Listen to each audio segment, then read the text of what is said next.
Although aviation survival technicians are often called rescue swimmers, their jobs are much more than that. They're responsible for equipment on the rescue helicopters, train fellow aircrew members, and are emergency medical technicians, or EMTs. Becoming an aviation survival technician isn't easy. There's a long waiting list. Coast Guard personnel can wait up to 2 years, some even longer. 2.5, 2 years, 6 months. And it was definitely worth the wait. Morning, Pointer. Morning, Pedro. And when you do get accepted to ASTA school, it's just the beginning of an even tougher road. Phase 1 is all about conditioning. Lots of conditioning. Get your butt out of the air! You me too, Stephen Brown. We're the first line of defense here at Rescue Swimmer. And we get them fresh out of the field. We're the first ones to see them. We teach them all the basics here, how to do the push-ups properly, how to do sit-ups properly, how to do everything properly on that PT grinder. If I see anything that doesn't resemble a sit-up, we're starting over. Yes, sir, Sweat. It's your basic old stuff that you had in high school. A lot of push-ups, set-ups, pull-ups, chin-ups, and a lot of running. Nothing fancy.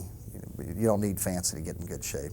25 push-ups doesn't sound like much, but when we get out there on the grinder and it's 25 push-ups after 25 push-ups after 25 push-ups, it gets real tough on them and real strenuous. We don't really punish them with push-ups, but if they mess up an exercise in their first phase here, then we really drill them hard and they do extra push-ups for messing up. 44. I think your classmates are 45. getting tired. Are you done? Yes, Pedro. Did you sound off those last couple? I didn't hear you. I didn't even see your lips move. You need to sound off. Yes, Pedro, Sweat. Now you give me 3 more and you sound off. Yes, Pedro, Sweat. Go! The kids get orders here from out in the field. They might be on a 378, 210 cutter, whatever. We call them up, tell them this is what you have to do to get in shape to come here, okay, to be prepared. And a lot of the kids just don't heed our advice. They don't really train as hard as they should. And when they get here, they just find out how out of shape they really are because we really push them hard here.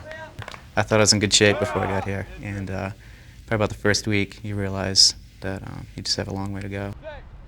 On top of PT, students are put through some of the toughest pool training imaginable. First start them out doing a 500-yard swim on the surface without gear, just goggles. And then after that, we put them in the pool and they swim a 500-yard gear swim. And we do a lot of underwater laps. We do a lot of surface swimming, and just getting them used to swimming with the fins and all the gear on their bodies. The toughest part. First phase, workouts to PT sessions, pool sessions, where they really whip you into shape.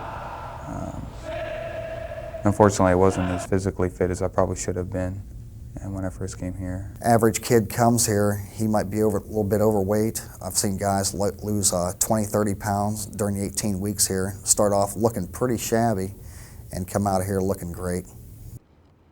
Conditioning can be the thing that knocks many a potential rescue swimmer out of A school.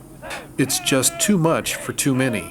Even though class sizes are small, the dropout rate can be as much as 20 to 50%. They bring you to physical fatigue. I mean, laying down flat in the dirt, so to speak. They really push you, but they reward you when you do a good job, you know. They tell you straightforward it's going to be hard. It's probably going to be the hardest thing you're ever going to do, so you know that from the beginning. But they also tell you don't give up, and they push you to your limits. The school was my worst nightmare. It was one of the toughest challenges I've ever faced in my life.